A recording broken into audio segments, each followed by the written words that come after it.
folks, we are back here on WLTH 1370 AM. I hope you guys enjoyed the George Clinton. I know I certainly did. Rev, I know you said that you're a conservative, but there is a perception.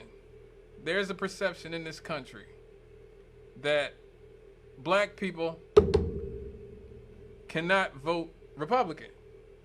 There is a perception of that.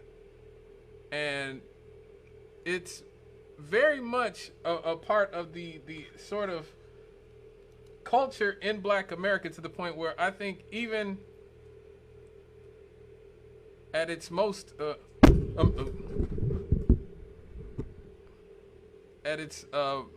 at their most successful in black communities, the Republican Party usually gets maybe 10% of the vote, 15% of the vote. So I want to know from the audience, can black people vote Republican? Is that something that can be done? Let me get this call. Hello, caller. Hello, caller. Please turn down your radio. Hello, caller. Hello, caller. Hello, caller. Okay. So I guess we don't have the caller there. So, but I want to hear from you guys out there. Can black people vote Republican?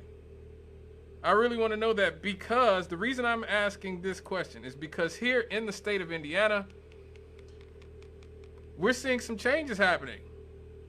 Some big changes. For the first time in a very long time, a Republican, a black Republican, named Jennifer-Ruth Green of Crown Point, has a real shot of winning Northwest Indiana's House seat. Now, the reason that this is monumental is because the Democrats have continuously held this seat for more than 9 decades.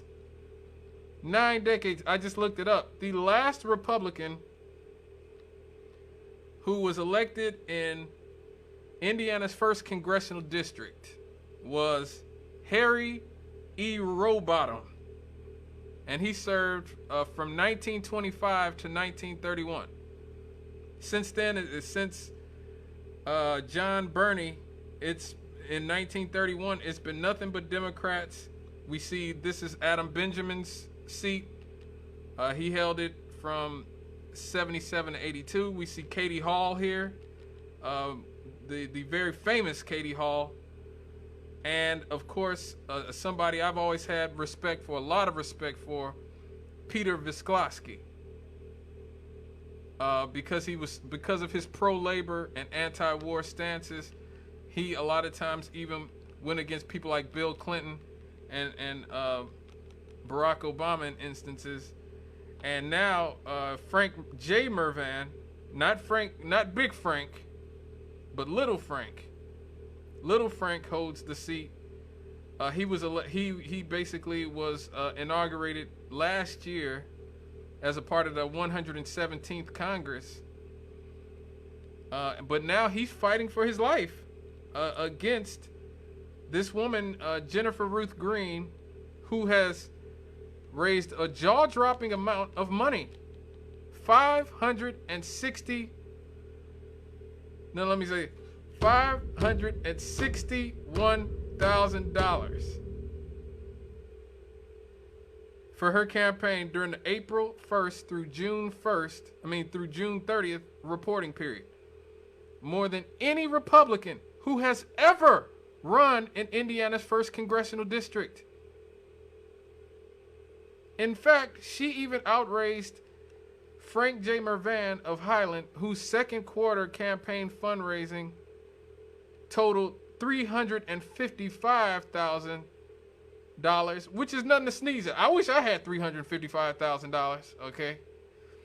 I might buy the station from Marion Williams. Okay, never mind. The station's worth more than that, but I could put a down payment on it. If I had $355,000, I would be living large and in charge. I put some rims on it. But yes, she has outraised him by over $200,000. Now, this is a Republican in an area that has been dominated by Democrats for 9 decades. A seat that has been held by Democrats for 9 decades. 9 decades.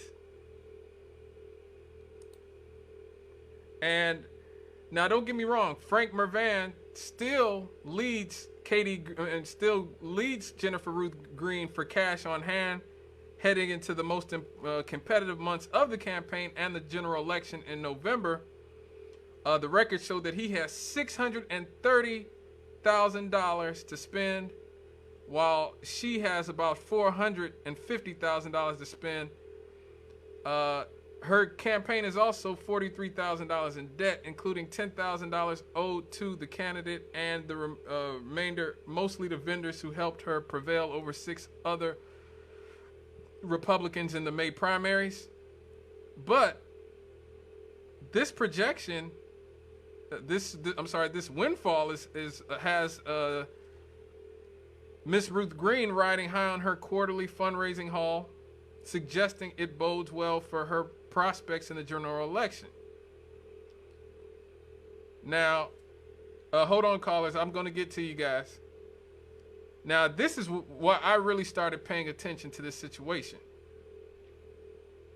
Because the Cook Political Report, which is one of the most respected organizations that predicts the outcomes of congressional seats every 2 years, actually changed its rating of Indiana's first congressional district from lean Democratic to toss-up.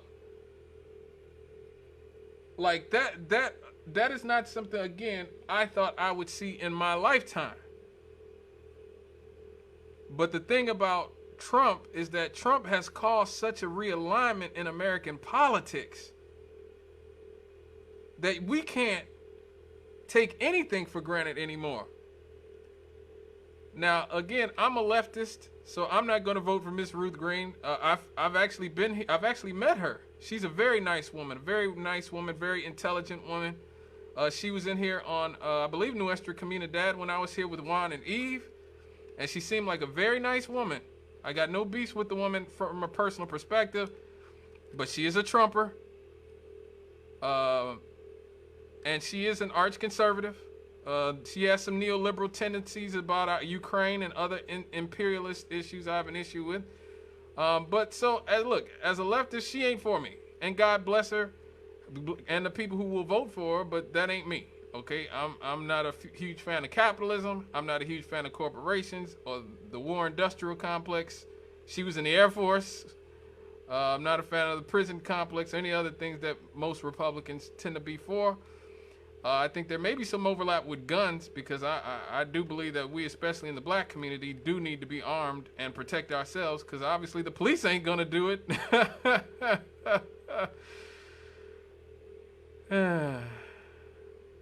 But yes, but she seems like a nice enough person, but our politics are very different. And that's why I'm reaching out to you guys, and I see a few of you have called. I'm going to get to you in a second. But I want to know, can black people be Republicans without, betraying the community, which has been sort of the perspective that many have held? Let me get this caller. Hello, caller. Hi, how are you? I'm good. Historically, black people have voted Republican. Don't you know that Dr. Martin Luther King was a Republican? Well, you know what I mean. Look, first of all, the Republican Party of the Civil War is not the current modern Republican Party. They're two different parties. No, but I'm saying Dr. Martin Luther King was a Republican. He was, well, he worked with whoever. He, when the Republicans were the vanguard of the Civil Rights Movement under Eisenhower and Nixon, he worked with them. When Kennedy and Johnson were the vanguard of the Civil Rights Movement, he voted for them and supported them. So he didn't belong to any one political party. He was just he was somebody who supported his people, and whoever was going to support his people. So, but he was a Republican, and people that aligned with Dr. King were called King Republicans.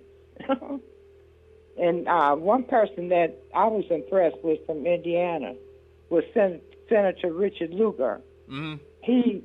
Senator Richard Lugar. Yeah, I remember him. You could call him and get things done. Right. But the modern Republican Party, I think, has a hard time getting anybody to follow them or even to join the young Republicans, because so many of them align themselves with Donald Trump. Right.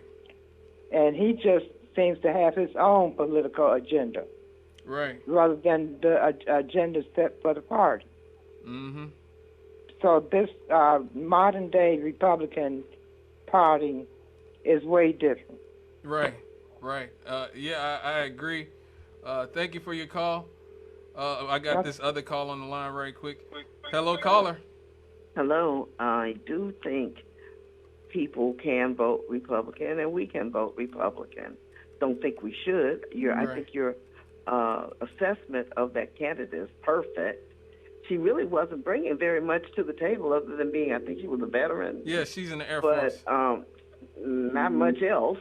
Right. Except that she was intelligent and could get some money. Right.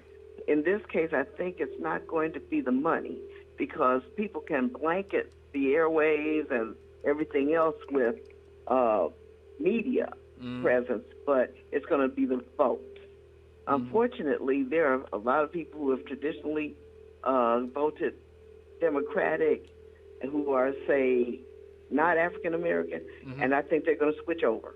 Right. And so, because they're seeing so many fearsome things. So I really have great love and respect for the incumbent. I just think the biggest thing we have to do is get humans out, urban humans out to vote, not just to talk. I don't know what it's going to take. Many of them voted for Obama, had not voted before, and haven't voted since. And something has to happen to turn the tide so the people, we're not just looking at, wow, we've got to march because there's so much crime and so much fear. That has to translate into let's go vote and complete the process. Thank you. All right, now. Thank you for your call. I'm glad that she actually brought that up.